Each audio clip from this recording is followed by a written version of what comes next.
आप कहते हैं कि हम टेंशन में हैं महाराज जी, बड़ी टेंशन है, टेंशन भी है, और आप कहते हैं कि हमारी गाड़ी भगवान चला रहे हैं, हमें भगवान पे भरोसा है।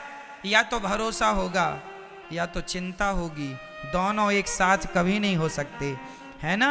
गाल भी फूल जाए, ठहाका भी लग जाए, दोनों एक साथ नहीं हो सकते। या तो टेंशन है, आपको टेंशन है तो भरोसा नहीं है, और भरोसा होगा तो फिर चिंता नहीं होगी।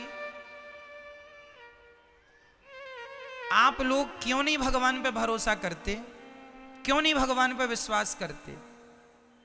महाभारत के युद्ध से क्यों नहीं सीखते? जैसे अर्जुन ने अपनी गाड़ी भगवान को सौंप दी, क्यों ना आप लोग भी अपने जीवन की गाड़ी भगवान को सौंप कर निश्चिंत हो जाओ, जो करेंगे भगवान करेंगे। मारने वाला है भगवान, बचाने वाला है भगवान, मारेगा भी वही, बचाएगा भी वही, भूखा भी वही रखेगा और पेट भर खवाएगा भी वही। तो जब सब उसी को करना है तो फिर आप चिंता किस बात की करते हैं? अच्छा ये बताओ, आपका सोचा कुछ होता है? आपका सोचा होता है क्या? आपने सोच लिया कि ऐसा हो जाए तो हो जाएगा क्या? जब आपका सोचा कुछ नहीं होता, आपका चाहा कुछ नहीं होता, तो हम कहते हैं आप सोचो ही क्यों? क्यों सोचना है? सब भगवान कर रहे हैं, उन्हीं को करने दीजिए, हम तो देखो निमित्त मात्र हैं। बार बार मैं इन शब्दों को दोहराता हूं ताकि आपको किसी भी प्रकार से समझ में ये बातें आ जाएं। हमारी सफलता के जिम्मेदार कौन है? भगवान चाह रहे हैं कि आप जीत जाएं, इसलिए जीत गए। यदि आप हार गए हैं, असफल हैं, तो ये सोचो कि ये भी ईश्वर की मर्जी है। उसकी मर्जी में यदि चलो वो मुझे असफल ही रखना चाहता तो मैं उसकी मर्जी में खुश रहूं। जैसे भगवान रखें, जैसे रखें राम जी, रहना चाहिए, और सीताराम सीताराम कहना चाहिए। हर हाल में खुश रहने की आदत बनाओ, टेंशन मुक्त रहो, चिंता मुक्त रहो, जो करेंगे भगवान अच्छा करेंगे। एक पिता को चिंता होती है, महाराज मेरी बेटी सयानी हो गई है, बताओ मैं शादी करूं, लड़का ही नहीं मिल रहा है, महाराज जी बड़ी टेंशन है, बेटी का विवाह कैसे होगा? भाई लड़का देखो तो मन लगा के, कर्म तुम करो मन लगा के, चिंता ना करो, जब समय होगा अपने आप हो जाएगी, तुम कर्म करते रहो लेकिन चिंता ना करो। आप लोग चिंता करने लग जाते हैं। भैया को जगाइयो जरा। चिंता नहीं, चिंतन करना है। क्या करना है? क्या करना है मेरी मां? चिंतन। जो करने वाले हैं वो कौन है करने वाला? पितामह भीष्म ने प्रतिज्ञा ले ली, कल के युद्ध में पांडवों को मार डालूंगा। ये प्रतिज्ञा किसने ली थी महाभारत में? भीष्म पितामह ने। द्रौपदी दौड़ी दौड़ी रात्रि के 11 बजे आई, अरे कन्हैया सुन रहे हो, मेरे पतियों को मारने की प्रतिज्ञा पितामह ने ली है, बताइए मैं क्या करूं? भगवान बोले तू जान, तेरे पति जाने मैं क्या करूं, मैं तो युद्ध लड़ ही नहीं रहा हूं। द्रौपदी बोली मेरे पतियों की, पितामह की प्रतिज्ञा कभी अधूरी नहीं होती, पितामह सदा अपनी प्रतिज्ञा को पूरी करते हैं। हे दीन बंधु, हे दीनानाथ, हे नंद नंदन, हे श्याम सुंदर, मेरे पतियों की रक्षा कीजिए। भगवान बोले चलो अर्जुन से बात करते हैं। अर्जुन के पास गए तो अर्जुन बढ़िया खर्राटे दे के सो रहे थे, खर्राटे मार रहे थे, बढ़िया गहरी नींद में सो रहे थे अर्जुन। भगवान ने जगाया, अर्जुन जागो। अर्जुन ने कहा क्या हुआ, क्यों जगा रहे हो आधी रात को? भगवान ने कहा कल के युद्ध में पितामह ने प्रतिज्ञा ली है, कल तुम्हें मरना होगा, पांडवों को मारने की प्रतिज्ञा पितामह ने ली, कोई योजना बनाओ, रणनीति बनाओ, कल का युद्ध कैसे करोगे? तुम सो रहे हो। अर्जुन ने कहा कन्हैया सोने दो, आप भी सो जाओ मेरे पास, यहीं सो जाओ। भगवान बोले क्यों, तुम्हें नींद आ रही है? कल के युद्ध में, कल निर्णायक युद्ध होने वाला है। पितामह भीष्म की प्रतिज्ञा कभी झूठी नहीं होती। अपने बचाव की कोई प्लानिंग क्यों नहीं करते? अर्जुन ने मुस्कुराते हुए कहा, कन्हैया, जिसके रक्षक आप हो उस व्यक्ति को चिंता करने की क्या जरूरत है? हम तो निश्चिंत सो रहे हैं, आपके भरोसे सो रहे हैं। हम तो आपके भरोसे सो रहे हैं कि हमारे रक्षक तो भगवान श्री कृष्ण हैं। आपके होते हुए पितामह हमें मार डालेंगे क्या? ये अर्जुन का क्या था? ये अर्जुन का क्या था? देखो, जहां विश्वास पुष्ट है, जहां विश्वास अधिक है, क्या वहां चिंता है? और जहां चिंता है मतलब वहां विश्वास। तो आप में से कितने लोगों को भगवान पर विश्वास है? यदि है तो फिर अब ये बताओ कि आप में से चिंता किस किस को है? मेरी मां, चिंता नहीं, सौंप दो, अब सौंप दिया इस जीवन का सब भार तुम्हारे हाथों में है। जीत तुम्हारे हाथों में है, हार तुम्हारे। कर्म करना हमारा काम है, कर्म करना हमारा काम। कर्म हम करें, उसका परिणाम क्या होगा ईश्वर जानते हैं। इसलिए निश्चिंत हो जाओ भगवान के भरोसे। टेंशन नहीं, चिंता, खुश रहा करो, प्रसन्न रहा करो। ये सोचकर कि ये आज बताओ सूर्य भगवान आए, किसकी मर्जी से आए, आपकी या मेरी? बोलो मेरी मां। आज रात होगी किसकी मर्जी से? ईश्वर की। ये सृष्टि चल रही है किसकी मर्जी से? हम लोग लड़कपन से जवान हो गए, जवान से बुढ़े हो गए, किसकी मर्जी से आप बदल रहे हैं? आप क्यों नहीं, कल पैदा हुआ बच्चा आज ही जवान क्यों नहीं हो गया? उसे जवान होने में क्यों 20-25 साल लगते हैं? तुम्हारे हाथ में सब कुछ है तो तुम पैदा होते ही जवान हो जाओ ना। क्यों? तुम्हारा कुछ भी नहीं है। तुम्हारी ग्रोथ जो दिन दिन होती है वो तुम्हारी मर्जी से नहीं होती, ईश्वर की मर्जी से होती है। इसलिए सब ईश्वर के अधीन है। भगवान का चिंतन करना सीखो, भगवान पर विश्वास करना सीखो, भगवान के चरणों में आत्मसमर्पण करना सीखो। जब आप समर्पण कर देंगे तो आपकी गाड़ी भगवान ही चलाएंगे, उनके भरोसे खुश रहा करो बस। हम लोग अहंकार कर लेते हैं, जरा सा कमाने लग गए, जरा सा पैसा कमाने लग गए, हम कमा रहे हैं, हम पैसे वाले हैं, हम ये हैं वो हैं। अहंकार तो देखो आदमी का, आजकल का आदमी ना ऐसे चलता कैसे, ऐसे ऐसे अकड़ देखो जरा, ऐसे चलता है जैसे ये राजा हो, सब इसके गुलाम हैं।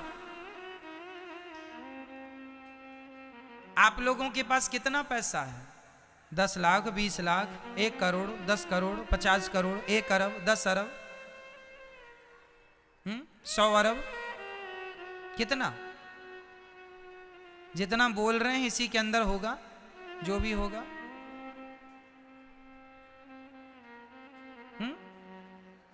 मेरी मां, रावण कितना धनवान था, उसके धन की कोई सीमा नहीं थी। सोने की लंका थी, सोने चांदी हीरे मोती के खजाने भर रखे थे। इतना बड़ा आदमी था रावण। पूछो जरा कहां गई तुम्हारी वो लंका? रावण भैया कहां गई तुम्हारी वो शान? कहां गई तुम्हारी वो अकड़? कहां गया तुम्हारा वो अहंकार? अहंकार रावण जैसों का ना टिका मेरी मां। जिनकी लंका सोने की थी तो हमारा और आपका अहंकार टिक जाएगा मैया? बोलो मेरी मां। इसलिए अहंकार ना हो। किस बात का अहंकार? आप लोगों को अहंकार है या नहीं? नहीं। मैं बताता हूं आपको अहंकार किस बात का है। ये बेटा मेरा है, मैं इसकी मां हूं, ये भी अहंकार ही है। मैं इसका पिता हूं, ये भी अहंकार ही है। ये घर मेरा है, ये भी अहंकार ही है। मैंने तुम्हें रोटी दी, ये भी अहंकार ही है। मैं ना होता तो तुम मर जाते, ये भी अहंकार ही है। इसलिए इन शब्दों का प्रयोग कभी नहीं करना चाहिए। जो बेटा आपका है, बेटी है, पति है, पत्नी है, घर है, गाड़ी है, पैसा है, ये मेरा है ऐसा ना कहा करो। ये सब कुछ भगवान का है। ईश्वर ने हमें केवल जिम्मेदारी दी है संभालने की, हम संभाल रहे हैं बस। हम मैनेजर हैं, मालिक नहीं हैं। आप किसी बच्चे की मां नहीं हो। ये जो आपका बेटा है, ये आपका बेटा है ना मेरी मां। आप कहती हो ये बेटा मेरा है, तुम केवल इसलिए तो कहती हो मेरा बेटा क्योंकि तुमने 9 महीने गर्भ में रखा है। 9 महीने गर्भ में रखने से आपने कह दिया ये बेटा मेरा है। लेकिन जिस परमात्मा ने तुम्हारे बच्चे को आंखें दी हैं, आंखों की कीमत जानते हो बाजार में कितनी होगी? आंखों के इलाज में करोड़ों रुपए लग जाते हैं। जिनके इलाज में करोड़ों लग रहे हैं उन आंखों की कीमत क्या होगी? ये अनमोल रतन है। परमात्मा ने आंखें दी, परमात्मा ने सुनने को कान दिया, परमात्मा ने चलने को पांव दिया, परमात्मा ने खाने को बोलने को मुंह दिया, सब ईश्वर ने दिया। तुमने तो केवल 9 महीने पेट में रखा, तो पेट में रखे हो इसका इतना अहंकार कि ये मेरा बेटा है। तुम्हारा बेटा पैदा होए तुरंत भगवान को सौंप दो, हे नाथ ये आपकी संपत्ति है, आपको सौंप रही हूं, ये आपका है, आप जानो, आपका काम जाने। हाँ, मैं यदि आपने मुझे मां बनाया है तो मैं इसको मां बन करके इसकी जिम्मेदारी पूरी करूंगी। इसे नहलाना, धुलाना, खिलाना, पिलाना, संस्कार देना, खड़ा करना, ये मेरी जिम्मेदारी है। जिम्मेदारी निभाओ, ये ना हो कि ये मेरा है ना, ये सब भगवान का है। बेटी तुम्हारी नहीं, बेटा तुम्हारा नहीं, सब किसका है? सब पर किसका अधिकार है? तुम्हारा था तो छोड़ के चला गया, रोक लेते ना तुम्हारा था तो। इसका मतलब तुम्हारा तो था ही नहीं, तुमने तो झूठा अहंकार बना लिया ये मेरा है। यही बात अपने पिता को, मतलब हर बाप को याद रखनी चाहिए, कोई तुम्हारा नहीं है। जिस घर में आप रहते हो वो घर आपका नहीं। भाव ये बना के चलो कि वो घर भगवान का है। संपत्ति सब रघुपति के यहाँ, सब भगवान का है। तो फिर हम कौन हैं? हम तो भगवान के घर में किराएदार हैं, हम ईश्वर के किराएदार हैं। ये भावनाएं बन जाएं तो आप अपने घर में नहीं, आप स्वर्ग में रहेंगे, ऐसा आपको लगने लगेगा। हमारा घर स्वर्ग है। भगवत भाव से रहना सीखो तो सही। आजकल आदमी, अच्छा ये बताओ, बैंक का मैनेजर जो होता है, बैंक में यदि 1000 करोड़ रुपए रखा है तो बताइए क्या वो पैसा बैंक, क्या वो पैसा मैनेजर का है? बोलो मेरी मां। नहीं, वो पैसा मैनेजर का नहीं है, पर देख रेख किसकी है?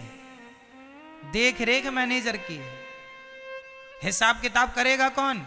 मैनेजर। देख रेख मैनेजर की है। मैनेजर बैंक में मैनेजमेंट के लिए होता है। मैनेजर मालिक नहीं है, मालिक तो गवर्नमेंट है बैंक की।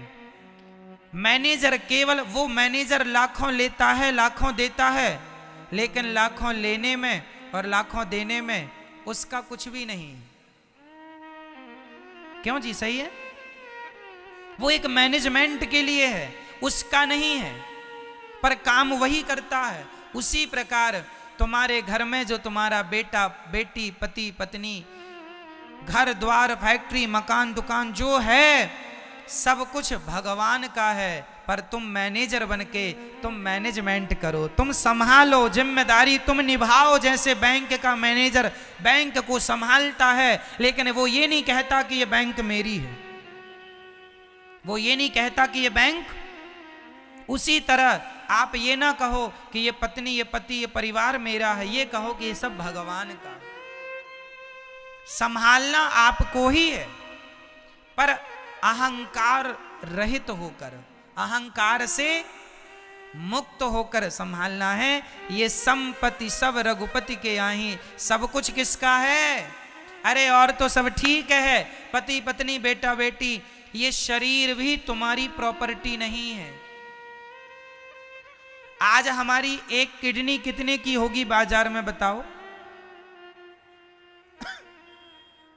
यदि आप अपनी किडनी बेचेंगी मेरी मां, कम से कम 50 लाख रुपए में बिक जाएगी। हाँ या ना? हाँ या ना?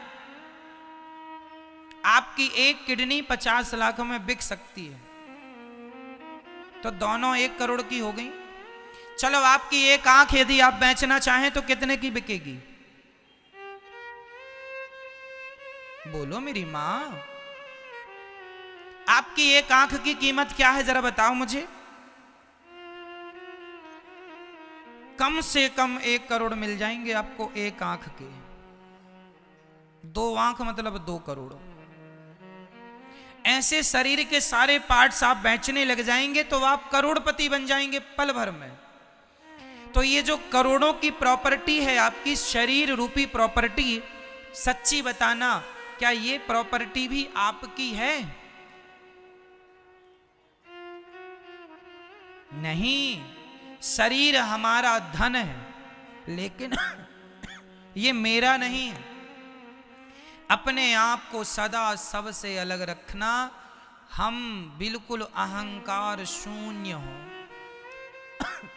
हमें कैसा होना है मेरी मां? अहंकार, जोर से बोलो मेरी मां। अहंकार, अहंकार शून्य, अहंकार रहित होना है। रही बात हमारी कि हम कौन हैं, तो हमारी असलियत लोग नहीं जानते। आप लोग अपनी असलियत नहीं जानते।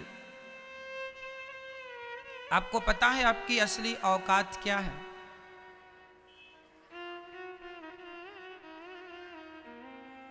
नहीं पता? हमारी असली औकात क्या है?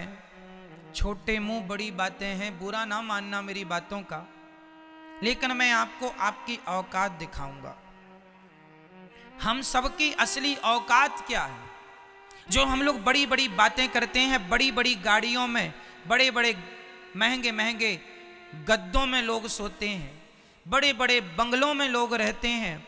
ठीक है, आप बड़े बंगले में, बड़ी गाड़ी में, बड़े आलीशान जिंदगी जी रहे हैं, लेकिन कब तक? एक दिन आपको इन बंगलों से, इन गाड़ियों से उतरकर एक दिन अंत में एक लकड़ी की सैया पर सोना पड़ेगा। लकड़ी का बिस्तर होगा जिसे चिता कहते हैं। सही कह रहा हूं क्या मैं? हम लोग, सब लोग, चाहे अमीर हो चाहे गरीब हो, एक दिन हमारा अंतिम बिस्तर कौन है? बोलो मेरी मां। हम सबका आखिरी बिस्तर क्या है? चिता। एक दिन हम चिता पर जाएंगे और हमारे अपने आग लगाएंगे और हम धू धू करके जल जाएंगे, और जलने के बाद रह जाएगी तो केवल राख रह जाएगी, आपकी और हमारी।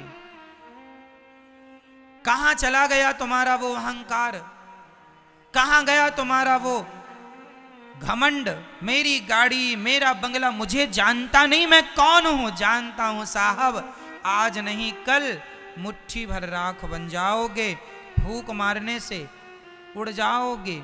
ये आपकी और हमारी अंतिम औकात यही है कि हम मुट्ठी भर राख हैं, फूंक मारने से उड़ जाएंगे।